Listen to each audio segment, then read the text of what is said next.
சினிமாவின் மிகுந்த எதிர்பார்ப்புல வெளியாக காத்திருக்கக்கூடிய படம் தான் நம்ம தலைவரோட கூலி படம்.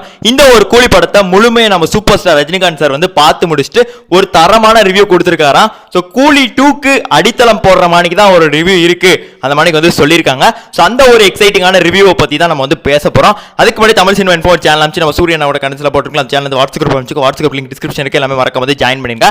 ஓகே, இந்த ஒரு படத்துல ஃபர்ஸ்ட் ஹாஃப் முழுக்க பார்த்து முடிச்சுட்டு தளபதி எனக்கா இருந்தது, நல்லா இருந்தது லோகேஷ், இன்னைக்கு நைட் தான் நல்லா தூங்கினேன் அந்த மாதிரி வந்து சொல்லியிருந்தார்ல.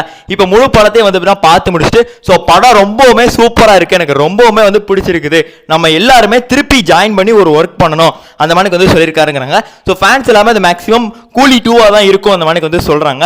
ஸோ கூலிக்கு இருக்கிற ஹைப்பே 1000 கோடி அடிச்சிருங்கிற அளவுக்கு இருக்குது. ஸோ கூலி 2 வந்துச்சுன்னா கண்டிப்பாக 2000 கோடிக்கே நம்ம வந்து எய்ம் பண்ணலாம்.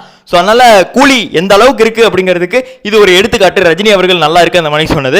அதே மாதிரி கூலிக்கு வந்து வார் 2 வேற ஒரு போட்டியா இருக்குது. பட் ஆனால் வார் 2 நல்லா இல்லை அப்படின்னு தான் நான் வந்து நினைக்கிறேன். ஏன் அப்படின்னா வார் 2 ட்ரெய்லரை பார்த்துருந்தீங்கன்னா தெரியும், ரொம்ப ரொம்ப மோசமா இருந்தது. கிட்டத்தட்ட எதுவுமே ஹைப்பே இல்லை, என்டிஆர் மூஞ்செல்லாம் செத்து போய் கிடந்தது. ஸோ அதனால இவ்வளோ தலைவரை ஹைப் கொடுக்கும்போது ஸோ கண்டிப்பாக வார் 2 புதைக்க தான் போகிறோம். ஸோ கூலி 2 வரப்போகுது. ஸோ அது 2000 கோடி, இது 1000 கோடி. ஸோ தமிழ் சினிமாவை அடுத்த கட்டத்துக்கு அந்த 75 மனிதன் தான் கொண்டு போக போறாரு அப்படி சொல்லிட்டு இந்த வீடியோ முடிச்சுக்கிறேன். Tata bye.